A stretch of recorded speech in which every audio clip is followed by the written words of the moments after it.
So the next story I'm going to read is called Summer Break, and it was recently published in the inaugural issue of Lamplight magazine, who Jacob Haddon is responsible for. It's an online horror quarterly, and the first issue is free to download, and there's bookmarks and stuff all over the place, so you guys can find out how to get there. Check it out for sure. Bob Ford has a story in there. Kevin Lucia's got a serial in there.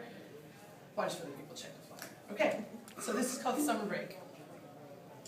Turning the key in the deadbolt to her new place, she glances over her shoulder out of habit, and like always, there's nothing there. As she steps over the threshold into her new apartment, she hopes everything will be okay. Moments turn into days, while days flow into weeks, and weeks become months. Day after day, her apartment is perfect. It's everything she needs and more. Open and spacious, bright and airy, the apartment is all she's ever wanted in a place to live.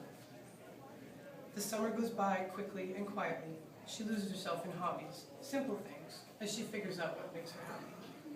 Everything is different from the past now that she's no longer afraid. Everything's different, but she feels safe now. Much safer than she did before.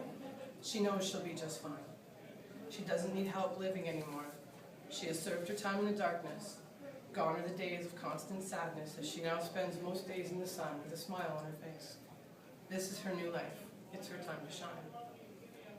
September is just another month and begins without her noticing. It's an early morning like all the others, but somehow different entirely. Her eyes spring open as shrill screeching penetrates the double-paned windows of her perfect apartment. She bolts upright in bed, the tears already forming in the corners of her eyes. Her knuckles whiten as she grips the blanket tight to her trembling body. Her blood pressure rises, coloring her cheeks in a rosy blush. She is oblivious to how tightly she clenches her jaw. A molar cracks, and she swallows the tiny chips of enamel, but they go down unnoticed. Her teeth grind back and forth, catching the insides of her cheeks, and a coppery taste floods her tongue as she begins to bleed. She remembers the screams and the blood flowing from their little bodies. She thinks of the ones who ran and the ones who didn't move at all. She remembers the gun, not pointed at her, but in her hands, the metal hot with use. Everything she had forgotten, she now remembers. Their high-pitched squeals gouged at her sanity, both then and now. No, it can't be, she thinks as she stifles a wail, throwing herself out of bed. She stumbles to the window, jerking open the blinds. The sunshine hurts her eyes as her retinas adjust to the sudden outpouring of light into the room. She looks down to the street.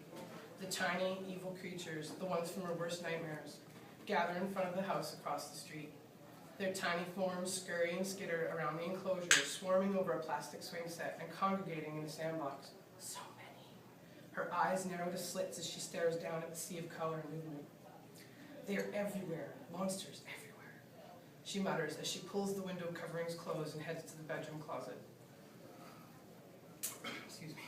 So many monsters in this world, so many tiny monsters. Her voice is muffled as she rummages through the back of the closet. She steps out onto the balcony, eyes wild, as she takes in the full sight 7 floors beneath her. So many tiny monsters. They are everywhere. She murmurs quietly as she loads the rifle shells into the magazine. I have to do something.